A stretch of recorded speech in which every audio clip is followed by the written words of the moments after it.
Hello मेरे प्यारे दोस्तों, स्वागत है आप सभी का इस कहानी 369 में। तो चलिए आज की कहानी करते हैं शुरू। अंशिका बोली अपनी माँ से, मुझे पहले लड़के की तस्वीर दिखाओ माँ, फिर मैं फैसला करूँगी हाँ या ना। नाका। माँ ने अंशिका की तरफ देखा। अच्छा, हम तुम्हारे लिए क्या कोई अच्छा लड़का नहीं देखेंगे? अंशिका गुस्से से बोली, माँ बस लड़का देखना है मुझे, उसकी तस्वीर मंगवा ले या लड़के को यही बुला लो। माँ ने डांटा, पागल है, शर्म नहीं आती? चल दफा हो जाओ अपने कमरे में। बाबा भी आ गए। क्यों डांट रही हो मेरी बच्ची को? अंशिका बाबा के पास गई और जाकर कहने लगी, बाबा मुझे लड़का देखना है। बाबा ने मुस्कुरा कर कहा, हाँ बेटी, तुम्हारी मर्जी से ही करेंगे शादी। कल मैं उसकी तस्वीर मंगवा लूँगा। लड़के का अपना होटल है, पढ़ा लिखा है, प्यारा है, लेकिन अंशिका को तो लड़का देखना था। लड़का तो प्यारा है। अंशिका ने हाँ कर दी। 10 दिनों में ही अंशिका की शादी हो गई। अंशिका का हमसफर मोनू और एक मैरिज थी। ना कभी मुलाकात हुई, ना कभी कोई बात, कभी एक दूसरे को मिले भी नहीं थे। ऐसा पवित्र रिश्ता होता है, दो अजनबी एक जान हो जाते हैं, जो कभी जिंदगी में मिले भी ना हो, दो पल भर में एक दूसरे की जान बन जाते हैं। पहली रात भी मोनू कमरे में आया, हाथ में आइसक्रीम पकड़ी हुई। अंशिका नजरें झुकाए बैठी थी। आइसक्रीम तो अंशिका की फेवरेट थी। मोनू को नमस्ते की। मोनू पास बैठ गया। मोनू थोड़ा सा शर्माता भी था। आइसक्रीम खाते हुए बोला, जितने पैसे शादी पर खर्च किए, इतने की काश मैं आइसक्रीम खा लेता। मोनू अंशिका का घूंघट उठाकर बोला, आप खाओगी? पहले तो अंशिका ने शर्माते हुए मना कर दिया, फिर मोनू ने प्यार से कहा, खा लो, प्यार बढ़ेगा। अंशिका को आइसक्रीम दी और खुद भी खाने लगा। अंशिका सारी आइसक्रीम खा गई। मोनू ने जब पूछा, आइसक्रीम पूरी खत्म कर दी? अंशिका मुस्कुराने लगी, वो तो मैं खा गई। मोनू भी मुस्कुराने लगा, बहुत कंजूस हो आप, पहले कहती नहीं खाती और अब देखो सारी की सारी खा गई हो। यह आइसक्रीम 50-50 की थी। अंशिका मोनू को पहली ही रात इतना तो समझ गई थी कि मोनू दिल का बहुत अच्छा है। रात भर मोहब्बत भरी बातें होती रही। जिंदगी अपनी असल मंजिल की तरफ मुड़ गई थी। वक्त गुजरने लगा। अंशिका के भाई की शादी थी। अंशिका 4 महीने की प्रेग्नेंट भी थी।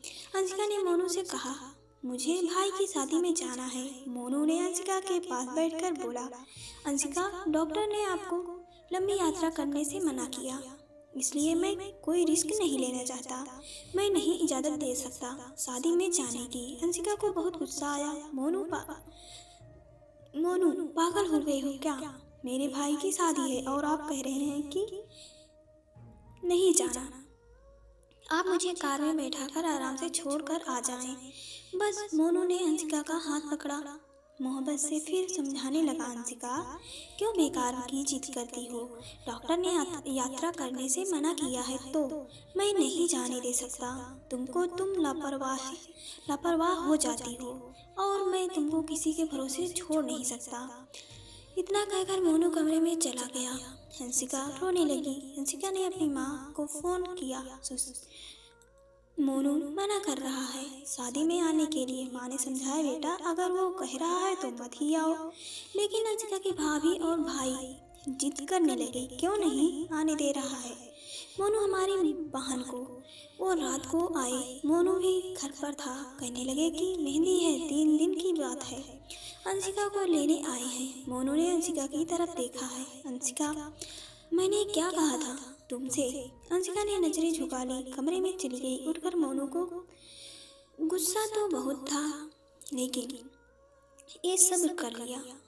1000 रुपये जेब से निकाले, अंशिका को दे दिए। ये कुछ पैसे रख लो, बाकी और चाहिए तो ले लेना, मैं आऊँगा कल। अंशिका बहुत खुश थी। मोनू ने अपने सीने से लगाया, अंशिका को अपना ख्याल रखना अंशिका। फिर अंशिका शादी में चली गई। मेहंदी की रात अंशिका की बुआ की लड़की भी आई हुई थी। डांस भी किया, काफ़ी एंजॉय किया।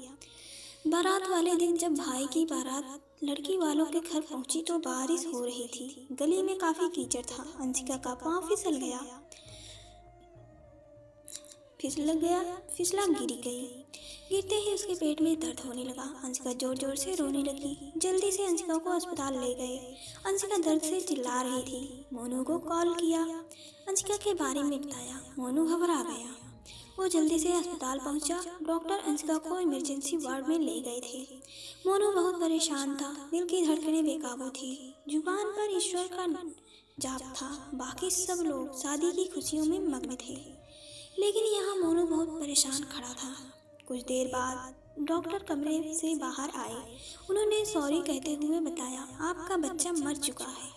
मोनू बेजान सा होकर कुर्सी पर बैठ गया है। भगवान से हिम्मत मांगकर जल्दी से वार्ड में गया। अंशिका रो रही थी। मोनू को देखकर मुंह मोड़ लिया। मोनू पास बैठ गया, सर पर हाथ फेरने लगा। अच्छा चल चुप कर मेरी सोनी, रोना बंद कर, बस ऊपर वाले की मर्जी थी। अंशिका फूट फूट कर रोने लगी। मोनू मुझे माफ़ कर दे, मुझसे गलती हो गई। मोनू ने आंसुओं से भीगी हुई पलकों को चूम लिया। अरे बस बस मेरी जान, रोते नहीं है, बस ऊपर वाले की मर्जी थी, चुप हो जाओ। अंशिका खुद को गुनाहगार समझ रही थी, अपने बच्चे और मोनू का। मोनू समझने लगा। अंशिका का सर अपनी गोदी में रख लिया। चुप हो जाए मेरी सोनी, सोनी रो मत, अब देख मैं तेरे पास हूँ। अंशिका को लेकर घर चला गया। शादी खत्म हुई, सब घर आ गई अंशिका का हाल पूछने। अंशिका खुद पर इल्ज़ाम दे रही थी। मुझे रोका था मोनू ने माँ, लेकिन मैं जिद करती रही, शादी में जाना है। अगर मैंने इसकी बात मान ली होती तो आज शायद मैं अपना बच्चा ना खोती। मोनू समझ रहा था अंशिका दिल ही दिल में खुद को कसूरवार ठहरा रही है, इसलिए मोनू प्यार से समझाता रहा अंशिका को। अरे पागल है, खुद को परेशान ना कर, ऊपर वाले की मर्जी थी ना। ऊपर वाले ने चाहा तो हमें फिर से औलाद जरूर देगा। अंशिका मोनू की आंखों में देख रही थी। मोनू आप इतने अच्छे हैं, मुझे डांटा नहीं, आपने कुछ कहा नहीं। मोनू ने लंबी सांस ली, मुस्कुराकर बोला, जब तुमने मेरी बात मानी ही नहीं थी तो अंशिका अब कुछ कहने का क्या फ़ायदा। अंशिका समझ रही थी मोनू का खामोश गुस्सा। 1 साल बाद फिर ऊपर वाले ने उनको बेटा दे दिया। सब बहुत खुश थे। मोनू बाहों में उठाकर झूमने लगा अपने बेटे को। अंशिका बेड पर लेटी। अंशिका मोनू की आंखों में बेटे की मोहब्बत में निकलते आंसू देख रही थी। जिंदगी में अच्छे दिन आते हैं, लेकिन अक्लमंद वही होता है जो खुद को हालात में ढाल लेता है। मोनू के 2 भाई जो मोनू से अमीर थे, उन दोनों भाइयों का अपना अच्छा खासा बिजनेस था, लेकिन मोनू का छोटा सा होटल था जिससे बस गुजारा हो रहा था। अंशिका ने जिद की कि मोनू बच्चे को गर्मी लगती है, इसलिए यह बहुत रोता है, कमरे में एसी लगवा कर दो। मोनू ने सिर पर हाथ रखा। अरे अंशिका, पागल हो गई हो क्या? मेरे पास नहीं है इतने पैसे एसी के लिए। अंशिका ने जिद की, मुझे एसी चाहिए बस कमरे में। मोनू अपने बेटे को सीने पर लिटाकर खेल रहा था उसके साथ। अंशिका बस ऐसी लगवाने की जिद किए बैठी थी। मोनू ने अंशिका का हाथ पकड़ा, अपने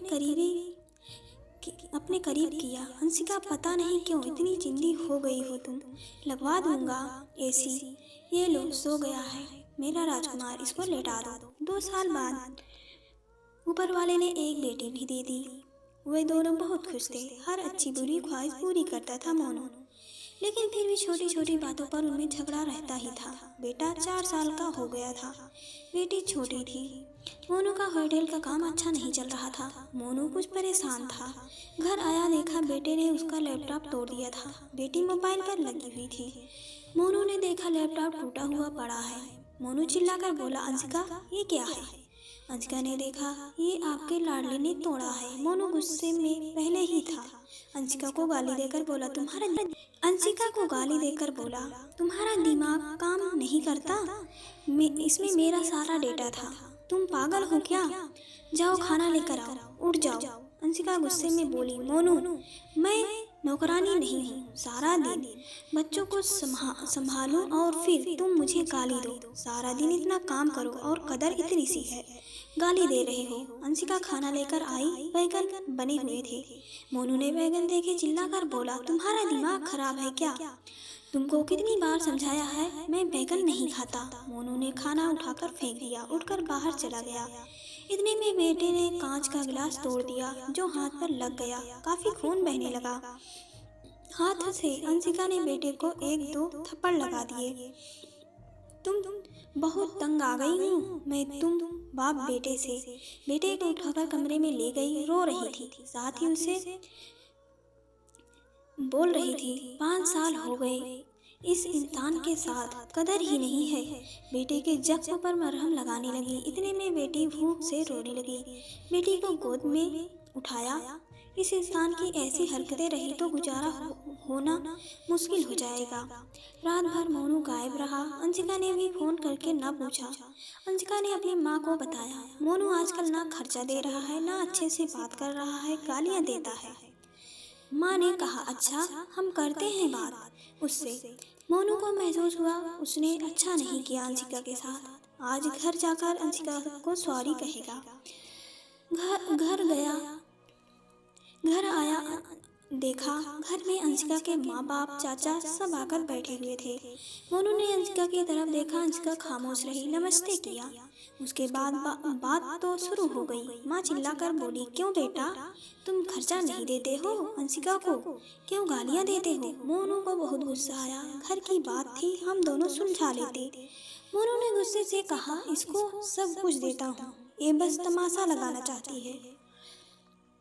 अंशिका भी गुस्सा थी। वो भी गुस्से में बोली, क्या देते हैं? वो महीने में 10,000 देते हो, जिसको दोनों बच्चों का दूध भी पूरा नहीं होता। एहसान करते हो मुझ पर, तुम्हारे बच्चों पर खर्चा करती हूँ। बहस इतनी बढ़ गई कि सबके सामने मोनू ने अंशिका को थप्पड़ मार दिया। अंशिका की माँ को बर्दाश्त नहीं हुआ। वो अपनी बेटी को साथ ले गई। दोनों बच्चे भी साथ ले गई। मोनू ने भी न रोका उन्हें। अंशिका नाराज होकर चली गई। अंशिका को थप्पड़ ज्यादा जोर लगा था, निशान बन गया था चेहरे पर। माँ भी रोने लगी। न जाने पहले भी कितना जुल्म करता होगा मेरी बेटी पर, कमीना इंसान। मोनू पहले से ही अपने होटल की वजह से परेशान था, काम न होने की वजह से, और अब ये परेशानी बन गई। अंशिका मायके में थी, मोनू यहाँ था, घर में परेशान था। हालात इतने खराब हो गए, मोनू को अपना होटल बेचना पड़ा। 2 महीने गुजर गए, दोनों ने एक दूसरे से बात तक ना की। दोनों गुस्से में थे। मोनू कहता, खुद गई है खुद वापस आए। अंशिका की अकड़ थी, मनाने आएगा तो जाऊंगी। दिन गुजरते गए, 8 महीने गुजर गए, कोई बातचीत नहीं हुई। मोनू के एक दोस्त ने मोनू से कहा, विदेश जाना है तो बताओ, मेरे पास एक ही वीजा है। हालात काफी बुरे थे। मोनू विदेश चला गया। नंबर बंद हो गया। 1 साल गुजर गया, दोनों ने कोई बात ना की एक दूसरे के साथ। अंशिका भाई से खर्चा लेती, बच्चों के दूध का या फिर दूसरी जरूरी सामान का। भाई कब तक दे सकते थे खर्चा, उनके भी अपने बच्चे थे। कभी अंशिका के बच्चे कोई नुकसान कर देते, कोई भी चीज तोड़ देते तो अंशिका की भाभी हजारों बातें करती, ताने देती। अंशिका चुपचाप सुन लेती। क्या करती है, आखिर किसी को कुछ बताती भी ना थी। दीपावली का दिन था। अंशिका ने भाई से कहा, पैसे दे दो, बच्चों को शॉपिंग करवानी है। भाभी पास से बोली, बहन साफ सी बात है, हमारे पास फालतू के पैसे नहीं हैं। उसी इंसान के साथ गुजारा नहीं होता तो तलाक लेकर किसी दूसरे से शादी कर लो, जाओ यहाँ से। अंशिका उस दिन बहुत रोई। उसे एहसास होने लगा था, मोनू तो मेरे सर का ताज है। मोनू दुबई में बच्चों को याद कर रोता था।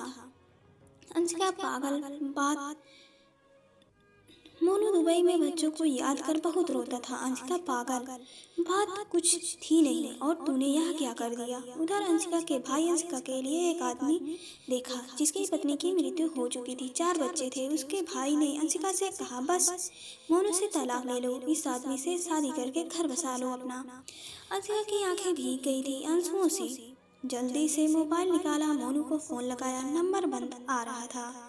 अंशिका रोने लगी, मुझे मोनू के पास ही जाना है, मुझे कोई शादी नहीं करनी किसी से। उधर मोनू का भी दिल तड़पा। उसने सोचा, मेरी अंशिका तो मासूम सी है, थोड़े से गुस्से पर नाराज हो जाती है ना, खुद ही माफी मांग लूंगा अपनी जान से। वो टिकट करवा कर हिंदुस्तान वापस आ गया। अंशिका रो रो कर भगवान से अपने पापों, अपनी गलती की माफी मांग रही थी। के ऊपर वाले मुझे माफ़ कर दे, मुझे मेरा मोनू वापस कर दे। रात भर रोती रही, सुबह बेटे को नाश्ता करवा रही थी कि दरवाजे पर घंटी बजी। भाभी ने दरवाज़ा खोला, सामने देखा मोनू खड़ा था।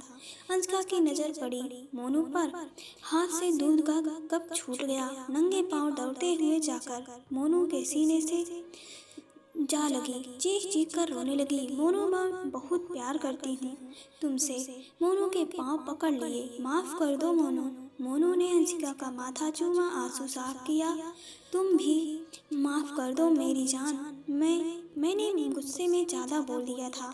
बच्चों को सीने से लगाया, मोनू प्यार करने लगा। अंशिका के भाई और भाभी की आंखों में आंखें डालकर गर्व से बोली, मेरा परमेश्वर, मेरा हमसफर है मेरे पास। आप लोगों का बहुत बहुत धन्यवाद। वो मोनू के साथ घर वापस आ गई। दोनों खुशी से सब बातें भूलकर जीने लगे। लेकिन वो इस समाज को इतना बता गए, जज्बात में जुदा हो जाना बहुत आसान है, लेकिन जुदा होकर जीना बहुत मुश्किल है। जो धर्म एक हम सफ़र महसूस करता है, वो कोई और नहीं समझ सकता।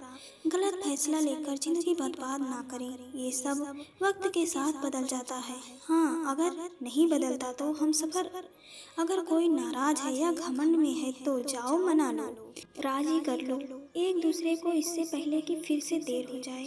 अगर ये कहानी किसी एक के भी दिल में घर कर गई हो तो मेरा मकसद पूरा हो जाएगा। आजकल छोटी छोटी बातों पर घर उजड़ रहे हैं। अगर थोड़ी बात बर्दाश्त कर ले तो ऐसे घर ना उजड़े। और मेरे प्यारे दोस्तों, कहानी यहीं तक। कहानी आप सभी को कैसी लगी हमें कमेंट करके ज़रूर बताएं। अगर पसंद आए तो वीडियो को लाइक करें, शेयर करें और चैनल को सब्सक्राइब करें। पूरी कहानी सुनने के लिए आप सभी का दिल से धन्यवाद।